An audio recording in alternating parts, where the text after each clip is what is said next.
Try picking it up. You'll find it works wonders. I'm in the bathroom. Yeah, well. Saucepan. Come on, son, you'll miss the coach. Welsh embassy. Hey, Ethel. Ethel, it's me, you fool. I know I did. It was a joke, I thought. Yeah. No, don't worry, it's all fixed. Yeah, we've got the place to ourselves at last. All afternoon and part of the evening. That'll be long enough. No, he's going on that coach trip to Blackpool. Well, I could only get the one ticket, couldn't I? And being the martyr I am, I'm letting him have it. No, look, I better ring you when the coast is clear, all right? Be ready. And, hey, wear your religious dress. Hey? You know, the one that's all lo and behold. Ta-da. Come on, Brian, you missed the coach. I'm brushing my teeth. Thank God for that. I thought you got rabies. Now, come on. It's not your teeth you'll be needing anyway. It's just your clack, your good right arm, and about 4 cubic foot of bladder. Now, come on. Come on, son, please. Right. Will I do then? Will you do what? Hey, do you think I should take a mac? Don't talk, Duff. You're getting wet inside, not out. Come on. Suppose it rains. Yeah, your state, you'll not know the difference. Now, come on. You'll miss the bus. So will I. Did you drink that pint of milk like I told you? Oh, yes, sir. How'd you feel, all right? Fine, apart from feeling a little bit sick. No, it's best to start the way you mean to go on. Come on. Thanks, sir. What for? Well, for giving up your place on this trip. That's real unselfish, that is. Yes, well, it's time you started getting out more for both our sakes. Now, come on. No, I want you to know that I really do appreciate it. Look, Brian, if it makes you happy, it makes me happy. Now, come on. No, it doesn't seem right somehow. Me off to Blackpool enjoying myself and you stuck here by yourself at home. Yes, well, I'll probably find something to do. All right. See you later, then, Dad. All right. Enjoy yourself. And if you can't be good, be careful.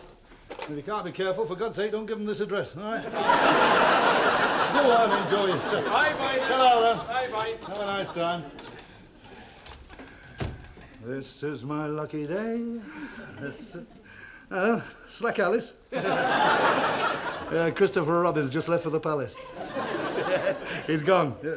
No, come over when you like, so long as it's in the next 30 seconds. Right, I'll be waiting with baited traps. Got it.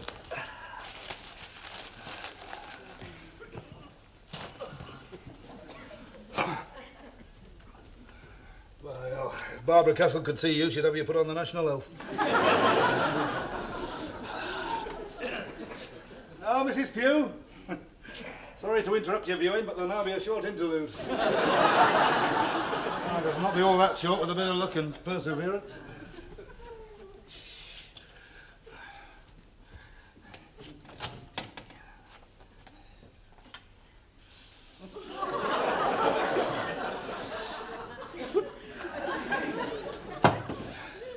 By hell, I pity you.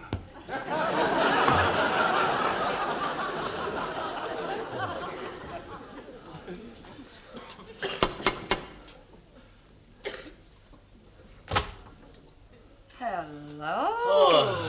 Oh, excuse me. I'm looking for my brother-in-law. I believe he has a flat in this block. Really? Yes. Riley, Frank Riley. Your brother-in-law? That is right, yes. Oh, excuse me.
Welsh. You'll never know the difference. Come in, it's open.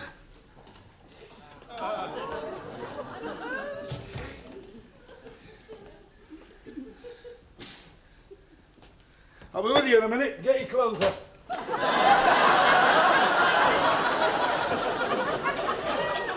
I'm just getting you some sustenance. Right, prepare to meet thy doom, you beautiful little creature. Islwyn? Islwyn. Yeah. What the hell are you doing here? Hello, Frank. I said you'd be pleased to see me. There's nothing wrong, is there? No. No, I had this gentleman in Manchester to see, you see, so I thought I may as well drop in while I was up here, see how you and Brian were going on. Yeah. Not picked a bad time, have I? Well, it would have been better if you'd have phoned me, you know, warned me you were coming. Yeah, well, I thought I would surprise you. Yeah, well, you've certainly done that. Tell me, boy, somebody close, is it? Huh? Somebody close? Some old auntie, perhaps? Amazing how attached you can get to an old auntie. Do you mind if we start again? What the hell are you talking about? Well, I assume there has been a bereavement, has there? Bereavement? The curtains? Why else would the curtains be closed at this time of day? Oh, that bereavement. Yeah. Ah, yes, it's old Mrs. Pugh from across the road, you know. She fell from a first-story window straight on her binoculars. It was horrible. Oh, dear. Yeah, it was a bit nasty, but as I said to Brian, it was the way she would have wanted to have gone. A friend of the family, was she? Well, let's just say she shares most things with us, given the opportunity. Yes, well. I expect she's still with you in spirit. I mean, it comes to us all in the end. Death. Yes, well, it's probably nature's way of telling us to slow down. Are you still in the business, eh? Oh, yes. Roberts Funerals, Penmachno. Grief attended with discretion. Any time, day or night. How's trade, all right? Oh, up and down, you know. Yes, well, it would be. As I was telling Gwyneth only yesterday, we've just got to face the fact people are living longer. Damn shame. Still, you never know, we might get an outbreak of Asian flu this winter. That'll help you, won't it? Well, where's Brian, then? Well, halfway through his first pale ale, I should think. I'm afraid he's not here. He's on a trip. Oh, I'm sorry, I've missed it. Yes, well, there you are. At least I've caught you, though, eh, Frank? Very nearly, yeah. What time's your train? 1 o'clock. Well, you couldn't hit a bit fine, aren't you? Do you really think so? Well, with a traffic light, you know, it's a blood sport around here, you know, running over people rushing for trains. Oh, you think I'd better get going, then? Well, I don't want you to think I'm chucking you out. No. Well, short but sweet, eh, Frank? Ah, well, it's soft and the best, eh? Yes, well, cheerio then, Frank. Ta-ra. Give my regards to Brian. Yeah, my regards to the Rhonda, eh? Have a nice trip. Yeah. Preferably down the stairs.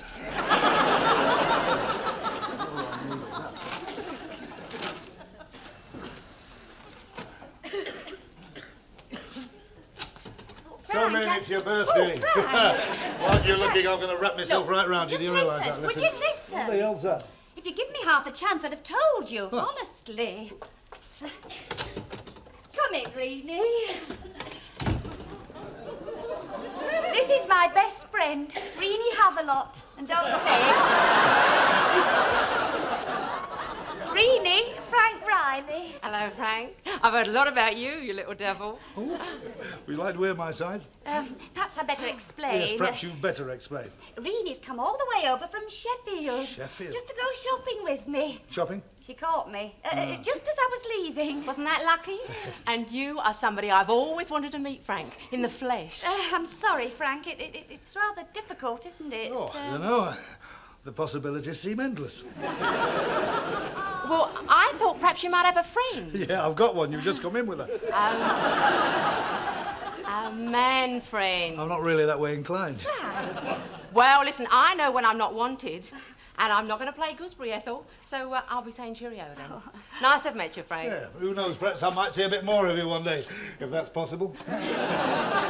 That'd be nice. Bye-bye, Renee. Enjoy the shops. Bye, love. Ta-ra, love. Hey, aren't you supposed to be on a train going back to Wales? Essex, boy, Essex. I don't reckon much of your spelling, love, but you got the right idea. What do you mean, Essex? Saturdays accepted. Oh, come on, you can stretch a point for me.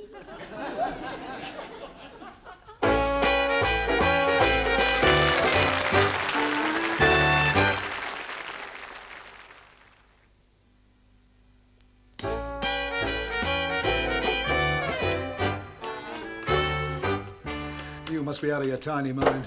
Don't use that tone of voice to me, Frank Riley. I'm not your wife, you know. Ethel, stop hinting. Honestly, the first day we get the place for months and you have to drag Sheffield's answer to Linda Lovelace along, honest. I don't know what you mean by that remark, and I'm not sure I want to know. Anyway, what about the other one? Never on Saturdays. I didn't know he was being invited. He wasn't invited, Ethel. He invited himself. Well, what do you think Renee did? Well, I think I could be halfway to Blackpool now, floating on a cloud of best bitter. Oh, don't blame me for that. This afternoon was your idea, not mine. Well, I didn't know we were going to have an audience, did I? I mean, it's not normally a spectator sport, is it? Oh, everybody happy? Oh, delirious, boy. See you in a minute. I don't know why you don't try and look on the bright side. Look on the bright side. I get rid of Brian, and before I know it, I'm up to me whatsits in squatters. Well, at least they'll be company for each other. Company? What? Brian's Uncle Islwyn and Susie Wong? Well, I don't see why not. I mean, after all, she's a woman and he's a man. Even that's debatable. That's Islwyn Roberts, you think, there, you know. It's not Robert Redford. He holds the world record for talking glass eyes to sleep, him. You know what he does for a living, don't you? What? He's an undertaker. He measures them up and nails them down. His idea of a big night out's a double funeral in Aberystwyth. Well, at least that'll make a change. I don't think Renee's ever been out with an undertaker before. And it'll solve our problem, won't it? What are you talking about? She's not going out with him, is she? She's stopping in with him. It won't work. The whole day's a write-off. Oh, why won't it work? Well, I mean, look at him for a start. She'd probably frighten him to death. At least it won't cost him anything for the funeral. I do the jokes. The whole day's a mess-up. Oh, Frank, stop acting like a baby who's had his sweets pinched. I haven't had my sweets pinched, have I? They happen to be still in the window. The only trouble is I can't get into the flaming shop for customers.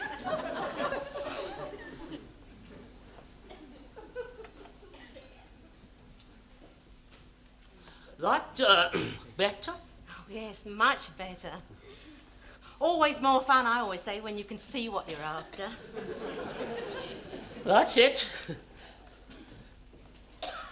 Come sit here and tell me the story of your life. Oh, no, I don't think you'll find that very interesting. Oh, I don't know. I've always thought that Wales must be a very interesting place. All that scenery and culture. Big, brawny pit lads harmonising in the pithead baths. Yes, you're on, Frank's book, are you? How do you mean, love? One of his, policy holders. Oh, yes. We thought we'd nip round and see him at home whilst the office was closed. Nothing like being comfy when you're getting the strength of the insurance companies around you.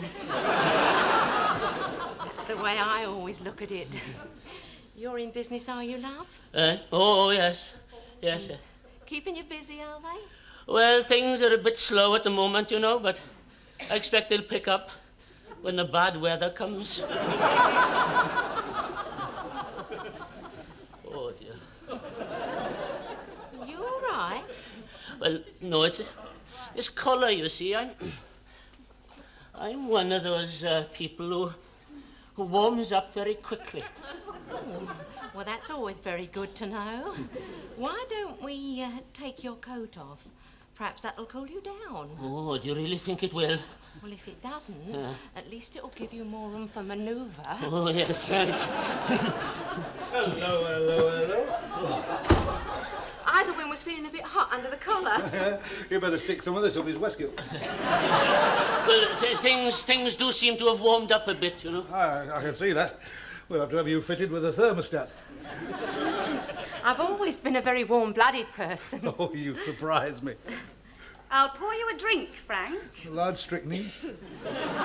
What about you, Renee? Can I get you something? A gin, scotch? Oh, you know me, love. I'll have anything. So I've noticed. Well, I think you've got a lovely flat. A lovely flat what?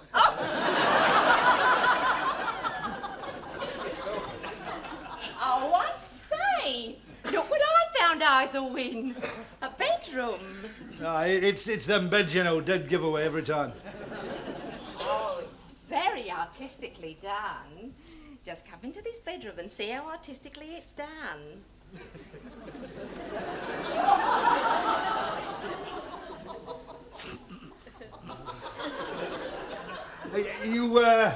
You get a much better effect, you know, if you shut the door. Well, she's always had a real flair for that sort of thing, has Renee. Yes, I can see she has. I'm talking about interior decorating. I bet they're not. The trouble with you, Frank, is you've got a one-track mind. You always judge everybody by your own low standards. Well, it's perfectly obvious that Mr. Roberts is a respectable married man. I'm sure the last thing he's got on his mind is what you've always got on yours. Oh, Islwyn, control yourself. Honestly, you quiet ones are all the same. And your hands are cold. You were saying? Well, I mean, if you can't beat them, eh? Come here. Frank. What? No, I'll spill me drink. I'll put it down one way or another. Well, they might come in. I know, they're studying the wallpaper. It can take hours, that, if you play your cards right. Come here. Come here. No, Frank, Come here. No, not with people in the house. Well, it's sordid. Renee, you all right in there? Don't bother about her. See how he's getting on. My face has gone all shiny. Oh, I wonder why. Where can I powder my nose? Start at the tip and work your way inwards. I'll show you where it is. She knows where it is. It's in the middle of her face, isn't it? Well. All right. Oh, very tasty. Very tastefully done. Frank, I'm afraid I've got a confession to make. You don't surprise me. No, I mean, when I dropped in earlier on, I didn't just drop in. Didn't you? No, it wasn't like just a casual visit, more in the nature of a reconnaissance on behalf of Gwyneth. She's going to get a bit of a shock when she sees the aerial photographs. She has been worried out of her mind for weeks about Brian. Brian? Yes, well, he's very close to us, you know that. And when she heard that you'd taken him into the business, well, you do hear these stories about certain insurance men and the temptations of the flesh that face them. Oh, you don't want to believe stories like that. No? No, slander's on a fine profession. Mind you, I'm not saying that there aren't one or two who would probably like, you know, if they got the opportunity. Rotten apples in every barrel. Yes. Mind you, I try to steer Brian away from that sort of thing. It's not easy, but I seem to manage it. Oh, Gwyneth will be relieved to hear that. Yeah. Mind you, know, if Gwyneth is worried, you know what you want to do, don't you? What's that? You want to invite Brian down to Wales for a couple of months. Wouldn't you mind? No, I mean, you can't be always thinking of yourself, can you? Oh, but would you be all right on your own? Well, it'll probably be a bit hard, but I'd manage one way or another. I mean, it's something you've got to learn to live with, isn't it? The knowledge that one of these days they're going to want to flee the nest, like. You know, you can only hope that when it does happen, you're not past it. Well, how about next weekend, then? The sooner the better for both of us. You know, he needs a change, really, to do him good. By the way, talking about Gwyneth, though, isn't it about time you were getting to see her? Oh, plenty of time for that, I think. No, but I mean, we don't want her worrying about you getting into trouble in the sinful city, do we? Oh, what the eye doesn't see, boy, eh? It's not just the eye, though, is it? What do you mean? Have you smelt yourself lately? Eh? Well, it's strong stuff, you know, that jungle juice that Renee wears. Oh, dear. Well, what am I going to do? Gwyneth has a nose like a bloodhound. If you want my advice, you want to get on the first train, sit by an open window and hope the wind blows it away. And if that doesn't work, yes? Plead insanity. Here. Hello. Are you off then? He's just remembered he's got a few grave matters to attend to. Well, to each his own, I suppose. I'll say cheerio again, then. Are you going into town? That is right, yes. Oh, well, I'll come with you. Nip downstairs and see if you can get a taxi, love. Taxi? Oh, yes, all right, then. We'll see you downstairs, then. OK. Bye, Ethel. Frank. Ta-ra, love. Any time you want another look at my wallpaper, let me know, all right? I might just do that. I doubt it. Bye. Ta-ra, love. Oh, your face. Alone at last, me proud beauty. Would you like a drink before or after? After what? After we've had a look at the wallpaper. I think I've had quite enough to drink for one day, Frank. Oh, you're right. It's a disgusting habit. Let's not bother. Get in. Yeah, I'm back. Oh, hello, Miss Goodchild. Fancy seeing you here. Fancy? Yes. Don't tell me you've been run over by a tram on Blackpool seafront, have you? No. You've come back to haunt me. Tell me the truth. No, we never got to Blackpool, Dad. We never got out to Manchester. You what? Well, all the lads got drinking in this pub, you see, and the coach driver couldn't get them out, and in the end he said if they weren't coming, he was going, and that was when it happened. That was when what happened? Well, angry words were exchanged between him and Thumper Jackson, and now he's in hospital with a broken nose, and Thumper's helping the police with their inquiries. Oh, still, it's a nil win, Dada. What do you mean? Well, I caught Uncle Islwyn coming out from the lift, and he told me all about your idea for me to go and stay with him and put Auntie Gwyneth's mind at rest. Yeah, it's not a bad idea. Oh, it's a great idea, Dad. Only one snag. I can't go. Why not? Well, I got exams at night school, you see, but not to worry. I've come up with an even better idea. I know I shouldn't ask this. What is it? Well, I can't go there, but there's nothing to stop them coming here. So they're coming on Saturday for a fortnight. Nothing like a house full of people, is there, Dad? I think I'm going to cry.